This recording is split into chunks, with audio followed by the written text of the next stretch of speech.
All right, now we're going to look at product and quotient rules. That's 3.4, I mean, the product and the quotient rules. Okay. So say h of x equals f of x times g of x.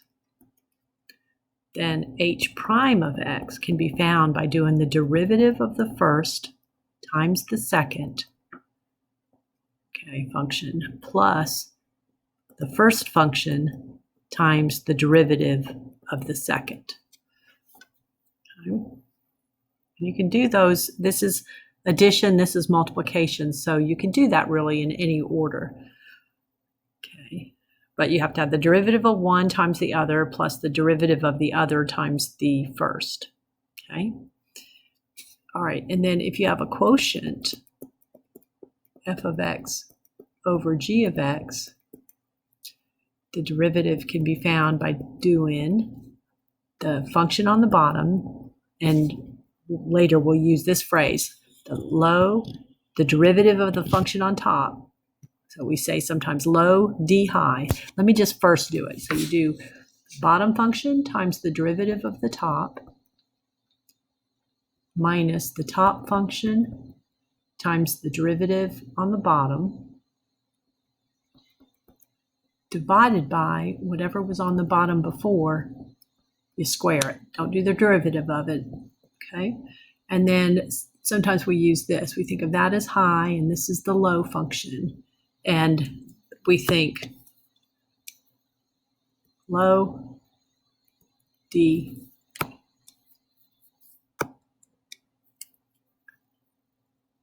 low d high minus high d low. I'm trying to get an easy way to write that. It's easier to say than it is to write. Low d high minus high d low over the low squared. The denominator times the derivative of the numerator minus the numerator times the derivative of the denominator, all over the denominator squared. And this one has subtraction, so it really does matter. You have to pay attention to which one goes where. Okay, those two things, that's the big idea of 3.4. So let's do a couple examples. Okay, so let's see. So I was thinking just do an ordinary one. So here's one. So here they gave you a function, use z for some reason, and h of z was equal to 6 minus z squared times z to the third minus z plus 3. Now this is problem number 5 from the homework. All right, and the idea here is to use the product rule, but then also know that you have another approach. So first we'll use the product rule, okay?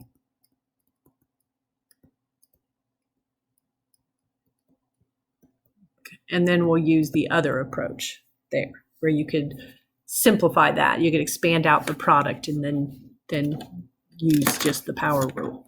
Okay, so let's see. For the product rule, we would do first, well, the derivative of the first. Actually, I'm not sure I wrote that the way this textbook writes it, but it doesn't matter. That's the way I always did it. Let me make sure that I tell you the product rule the way they do it. Yeah, I think they did it that way. All right, so we'll do the derivative of the first. So looking at this, let me put the derivatives of the first one would be negative 2z. You see that? And the derivative of this would have been 3z squared minus 1. Okay, so using the product rule, we would do the derivative of the first. Okay, let me put that in blocks, times the second as is, plus the derivative plus the first one as is, times the derivative of the second one. Okay, my z, I put that extra line on it so it doesn't look like a 2. Okay, so that's what I would do to start with, and then I'd have to simplify it. Okay. So I'd wind up having to come in here and do some simplifying. So I'd distribute, and I'd get negative 2z to the fourth plus 2z squared minus 6z. Okay, then over here I've got to multiply these two binomials. So that's going to give me plus 18z squared minus 3z to the fourth. So I'm just kind of doing the FOIL, making sure I get all four pieces. Okay, so I had 18, and then I did this one. So now I need to do the minus 6 and the plus z squared. Okay, so I did that FOIL a little out of order. Okay, now let's see if we can collect anything. We can put these two together because they're both z to the fourth. So we have minus 5z to the fourth. Then I have 2 plus 18, which would be 20, plus one more, which would be 21z to the second, minus 6z minus 6. That should be it. Okay. All right, now what they're saying is that's using the product rule. All right, what I could have done is multiplied this out in the beginning. So I could have taken the 6 to everything, and I would have gotten 6z to the third minus 6z plus 18. Then I could have taken the z squared to everything, which would have been minus z.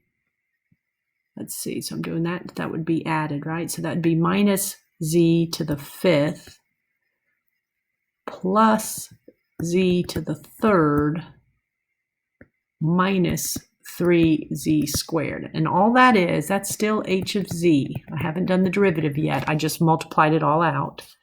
Let's simplify it a little bit, put it in descending order. So then that's 6, 7z to the third, then minus 3z squared minus 6z plus 18. Okay. All right. Now I can do this one by using the power rule, and I'd get a negative, bring the 5 down, take 1 away from the exponent, plus 21z to the second minus 6z, and then when I do the derivative of minus 6z, that would be just minus 6. And sure enough, they match. Okay, so there's several problems like that that are kind of showing you that you might want to make a decision. Like in this one, I felt like it was easier to multiply out first so that I could just use the power rule multiple times rather than using the product rule here. So if you can simplify to where you don't have to use the product rule, you actually can, unless they tell you they absolutely want you to use the product or the quotient rule. Okay. All right, so for instance, here's one that's doing the same concept, but with quotient rule. This is number 7. It says, find the derivative 2 ways, and they give you a function like this. Okay, so first, let me do it using the quotient rule. Okay, so if I want to do it using the quotient rule, I would do low times the derivative of the high, which would be 0, minus the high times the derivative of the low, which would be 6x to the fifth, all of that over the denominator squared. Okay, so that would equal 0 minus 12x to the fifth, all divided by x to the, remember you multiply those, x to the 12th. So that would be negative 12 over x to the 7th, because you have 5 x's on top and you have 12 on the bottom. So that's what I would get. Okay, that's the quotient rule. Okay. What I could do is rewrite this using negative exponents to be 2x to the negative 6. Okay, if I did that and I wanted to do the derivative, then I would bring the negative 6 down, multiplied by 2x. I would take 1 away from that exponent, making it a negative 7. That would equal negative 12x to the negative 7. And remember, the 12 is not being raised to a negative exponent, so it stays where it was, and then x to the 7 comes down. So those are the two ways you could do that. So sometimes I work on, avoiding using the product rule or the quotient rule if it's easy. So I wanted you to know about that. All right, let's do, let's do one that involves some ease. I'm just kind of looking through to see what I got here. All right, how about this one? Let's look at what if, this is all the way at number 14. So what if f of x equaled e to the x over 7x squared plus 1, and we wanted you to do that, the derivative of that, okay? All right, so this one's going to be a quotient rule problem. You know what? I think there's one that involves ease later that also has a product rule. Oh, well, it wouldn't hurt to do more than one. Okay, so this is a quotient rule. So we're going to do the low times the derivative of the high, but the derivative of e to the x is still e to the x, minus the high as is, and then the derivative of the low, which would be 2 times 7 is 14x. All of that over what's on the bottom squared. Okay. All right, now when you're dealing with ones like this, you sometimes can use some factoring to help. I notice a e to the x is common, so I could factor that out. Then I'd have 7x squared plus 1 left in the first term, and I'd have 14x here.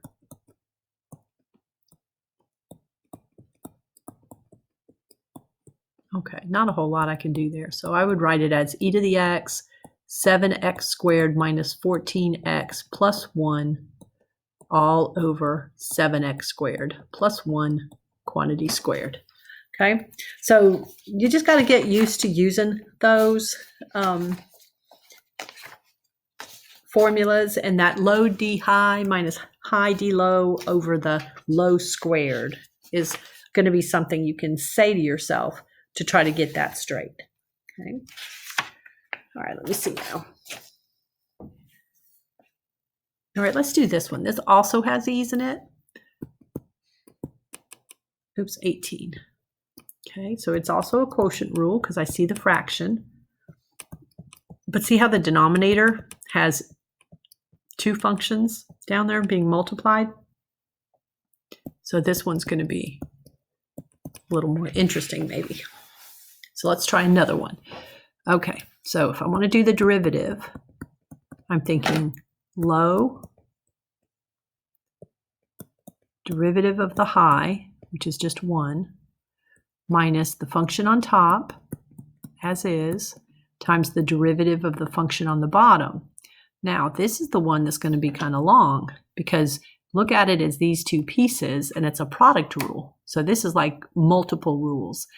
So for that, I'm going to do the derivative of the first, which would be 14x, times the second, plus the first function as is, times the derivative of the second. So this was the derivative here. And then the derivative of the second just happens to also be e to the x.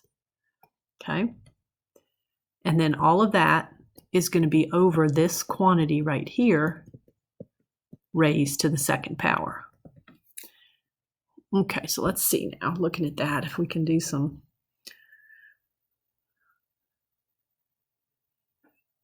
Yeah, I might pull out my e to the x's. Do you see how there's an e to the x in the first term? And then this is all a big term. See how there's an e to the x here and here? So I can go ahead and pull that e to the x out.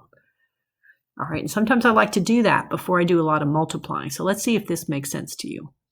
So I'm going to pull out that e to the x. Now look what's left from the first term would just be 7x squared. But then from here, I'd still have that x minus 2, but I've pulled the e to the x out of these two parts. It would just have a 14x sitting there, and then pull the e to the x out of there, and you'd have plus 7x squared there.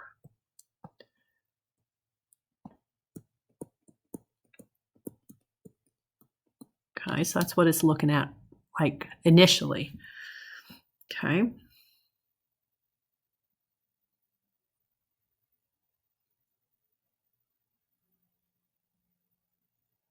I could pull out a 7. I think I'm going to just leave it like this for a minute and just work on this inside. I think I'll just distribute, do the foiling, just distribute out. So wouldn't I have a minus 14x squared? Okay. Actually, let me leave it with the minus there. Be easier like that. So that's 14x squared minus a 28x plus a 7x to the third minus a 14x squared. Okay. And so this would knock out. Okay. And so I'd have, this is the part that sometimes can just go on, but let's see if that beautifies it at all. Okay. So then I have e to the x, 7x squared plus 28x minus 7x to the third.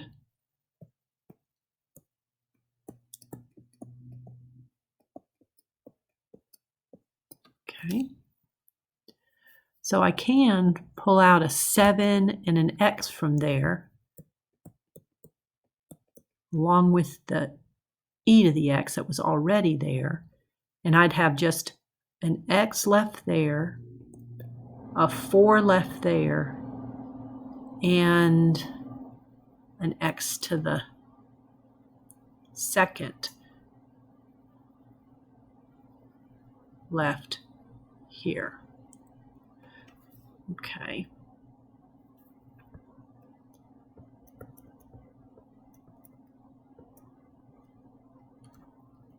All right.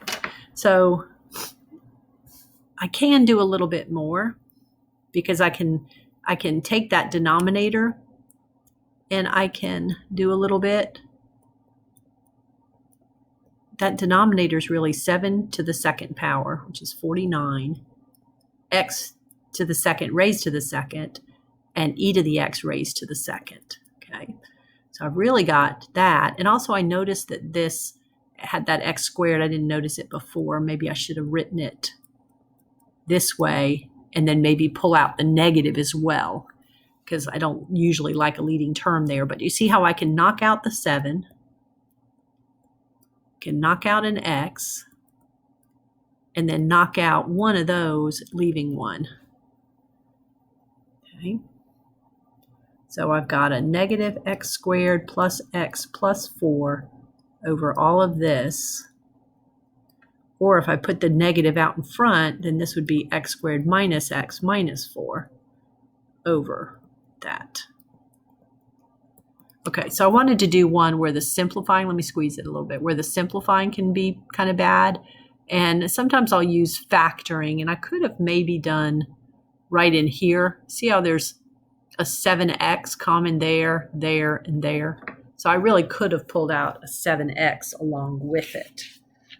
So do what you can on these to try to get it to be as neat and as simple. Sometimes I find better ways after I've done it once. I go back and think, oh, I wish I had done that. You can still get the right answer. It just might take you a little longer. Okay, so let's see if I got all that right. So that would become, all right. So let me just check through this. I think I might have a sign wrong somewhere. No, it's okay. So it would be like that. Or if I pulled the negative out of the top and put it like on the same line, it would be the other. Okay, so these really just, you got to keep your wits about you. I personally find it helpful to distinguish when I've done the derivative. So that's usually what I put in brackets, is the piece where I've done the derivative. All right. let's see. I'll do that application in a minute. All right, I've got 3 more we'll look at. Let's do one application problem, one where they're giving you things in a table, and then let's do one where you're doing like the second derivative. So let me do number 24 next. Okay, so this was 24, still from that 3-4 homework. Okay, let me make that back about the size it was before. Okay, so 24 was gave you this. Boy.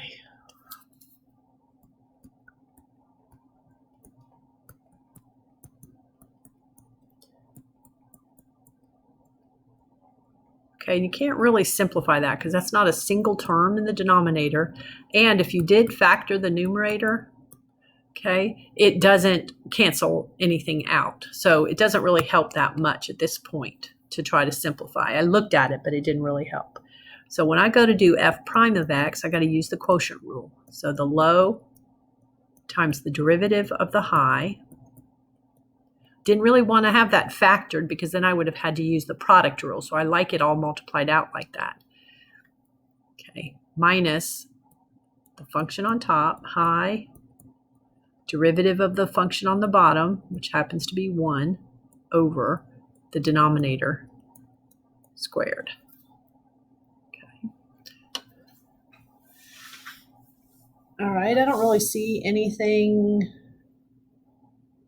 that I can use to just factor out, and don't try to cancel one of those x plus 1s because you don't see an x plus 1 over here, so you have to be kind of careful. So let's work on simplifying. I'm going to do FOIL that out. That's 2x squared minus 2x plus 2x minus 2. Then here, this negative 1, I'm going to distribute, so that would be negative x squared plus 2x. I'm not going to work out the denominator. Just looking for things I can do.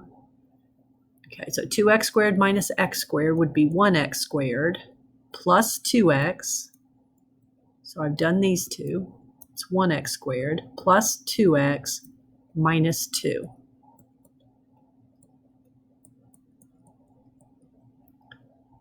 Okay, so that's f prime of x. That's number 24. That's the first derivative. So really the logic of the upper derivatives really just follows from there. So if I want the second derivative, it's just the derivative of what I just did. Okay. So what I'm going to do now is do the derivative of that. So let me do that in red. So now I'm just going again. It's also a quotient. So I'm going to do the low derivative of the high, which would be 2x plus 2, minus function on top, x squared plus 2x minus 2, derivative of the low. Now when you do that, you at the point you were doing this, you didn't know the chain rule. So if you're just going back through this and you don't know the chain rule, you would have to do that and get x squared plus 2x plus 1, and then do the derivative. Okay, so this right here, you could use the chain rule if you know that, or you'd have to multiply it out and then do the derivative based on that, which would be 2x plus 2. Either way, you're going to get that.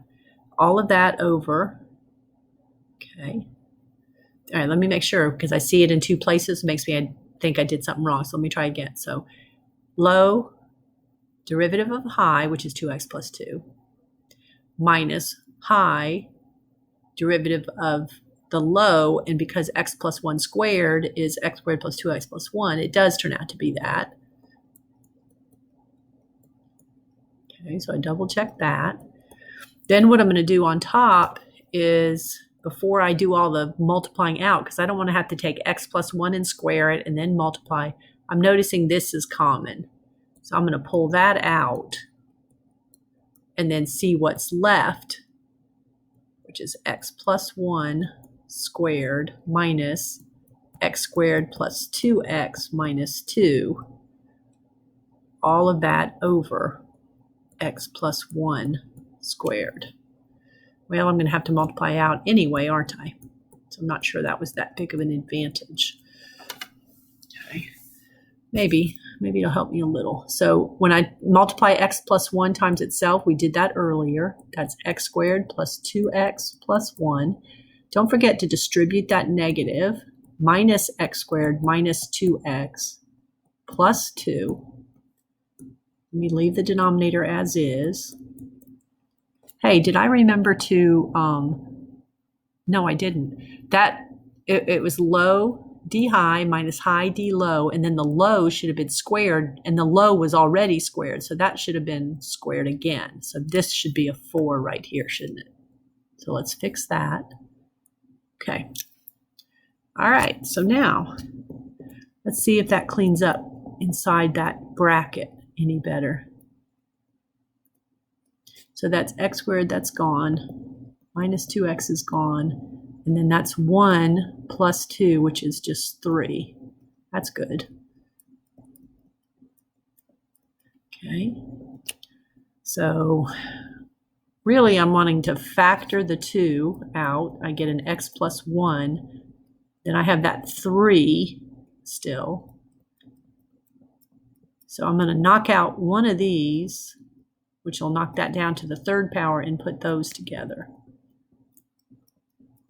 So I'm getting 6 over x plus 1 to the third power.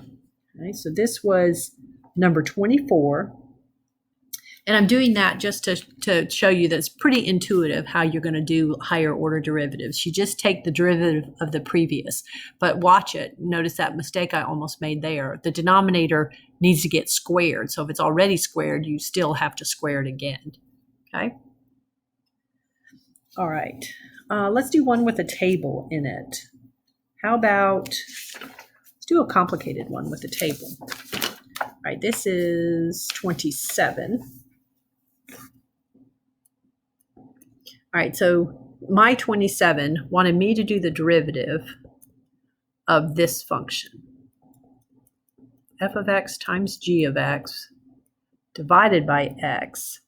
And then it wanted me to evaluate that when x equals 2. All right. And then actually, I think I'm going to pull that problem. Well, it's okay. I'll just write the table.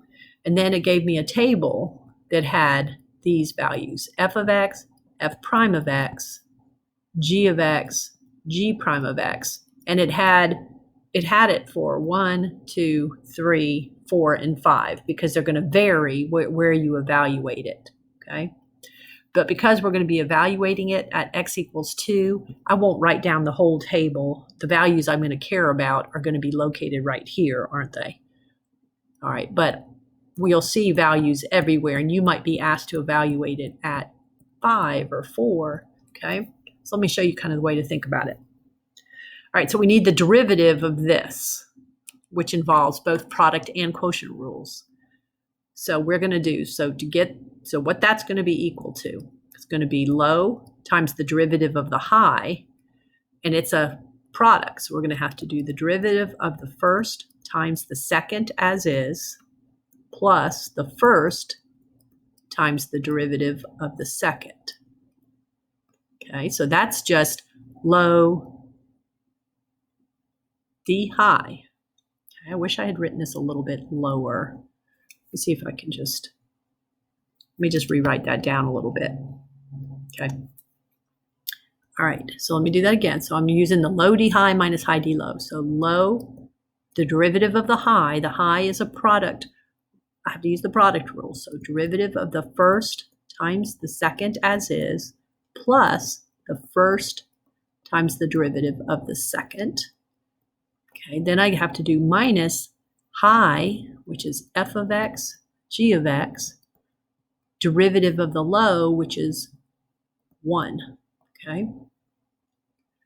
All of that over the derivative, over the denominator squared, over the low squared, okay? All right, so there's not a whole lot of simplifying you necessarily need to do. You just need to plug in. So you're just going to plug in to each of these things. Because we want to evaluate it at x equal 2, we're going to be plugging in 2 everywhere. There is an x, so that's there and there. And then we're going to go to the table. So f prime of 2 would be 1. G of 2 would be 3. F of 2 would be 3. G prime of 2 would be 4. F of 2 would be 3. G of 2 happens to also be 3, and then we had the 1 there. Okay. So that's going to be 2 times, that's 3 plus 12, which is 15, minus 9 over 4. So that's 30 minus 9 over 4 is 21 over 4. Okay. So there it's mainly getting you to utilize the rule and then just plug into each of those pieces. All right, maybe let's do one more, maybe one that reminds you that derivatives are really slopes of tangent lines or instantaneous rate of change. Let's look at this application problem. This is number 22. Okay, for this one, they give you a function, P of t equals 250t over t plus 7. And they tell you that that function represents the population of something. And then it says, find the instantaneous growth rate of the population as t, when t is bigger than or equal to 0. So get a formula that represents the instantaneous growth rate. So instantaneous growth rate, slope of the tangent line, derivative, those go hand in hand. So we really just need to get that, okay? So we do low, derivative of the high, minus high, derivative of the low, over low squared. Okay. Now, because that's not too bad to just multiply the 250 out, you could do that, or you could factor out the 250 to practice that skill, and you'd have t plus 7 minus t left. Or you could have just distributed and then figured things out that way. So the t's go. 7 times 250 would be 1750 over t plus 7 squared. Okay, that represents the instantaneous growth rate. Okay, that's p prime of t. Okay, so that's part A. Okay, and they don't tell you p prime of t. They say find the instantaneous growth rate. Then they say, okay, what is the growth rate at t equal 5? So now they want you to evaluate that. So now find p prime of 5. That's part B. So you just plug a 5 in. You've already got the formula. So that would equal 1750. Put in the formula, 5 into the formula. So that's 1750 over 144. And when you divide things out, you're going to get 875 over 72. You can divide by 2 top and bottom. And they asked for you to leave it as a simplified fraction. All right, now it says, where is the instantaneous growth rate the greatest? The instantaneous growth rate is where is it the greatest? So not where's the population the greatest, but where is the instantaneous growth rate the greatest? So that's having me come back. I'm kind of coming back and looking at this. I was trying to just select my blue pen. I was looking at this, and I was realizing that for this fraction to be as big as possible, I would need the denominator here to be as small as possible. So the smaller that is, the bigger the instantaneous growth rate. So if they want to know where's the instantaneous growth rate the greatest, I need the denominator of that fraction to be as small as possible. But we have to have our t being greater than or equal to 0. Can't have it be something negative. So it would have to be when t is 0.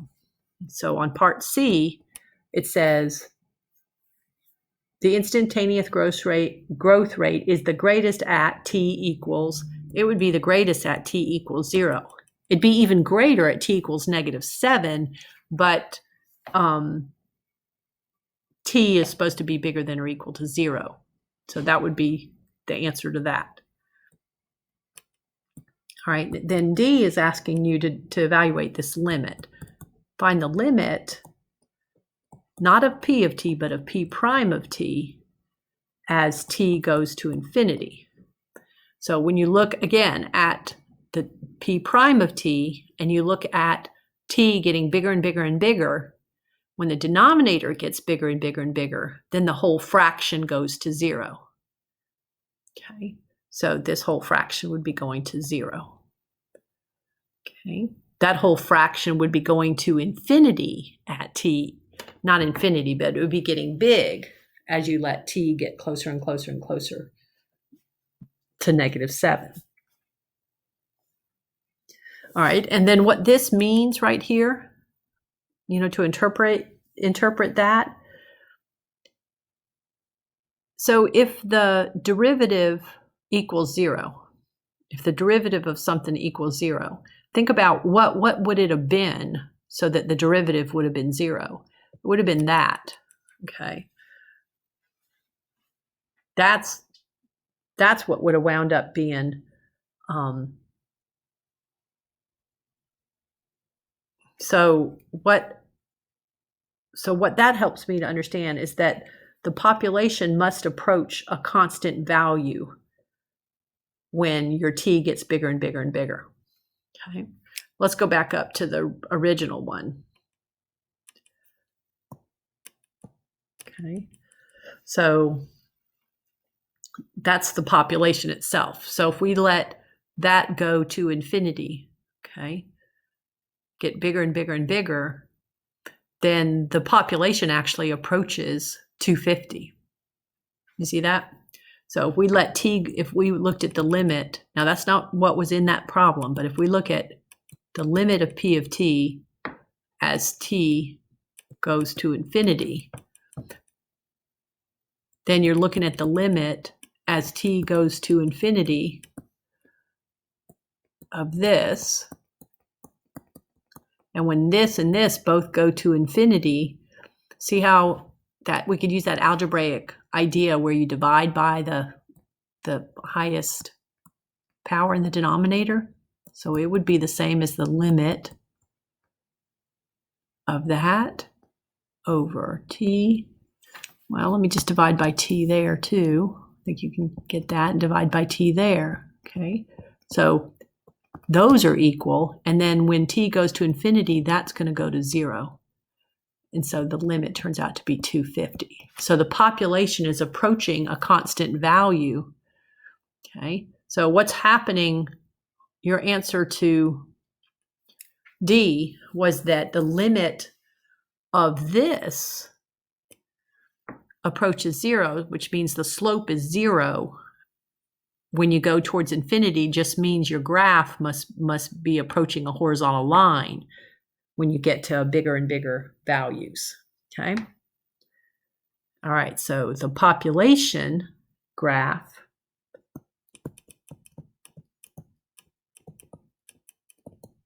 versus the growth rate graph. So this is the function, and this is the derivative of the function. So the population is doing something like this, leveling off. And by the way, where it's leveling off happens to be at 250. Then the growth rate, see how this is positive but getting less and less steep? It's positive. Slope is positive of these tangent lines, but getting less and less steep, approaching 0. So the growth rate function is going to look like, let me get my axes on there. Okay, it's going to look like this. It's going to be positive and steep to start with, but then getting less steep, which means smaller positive, until it approaches 0 because it's approaching the horizontal line. Okay, so that would be the graph of the derivative. This would be the graph of the population function. And the derivative represents the growth rate. All right, so that's probably enough of that. That's section 3.4. Section 3.4.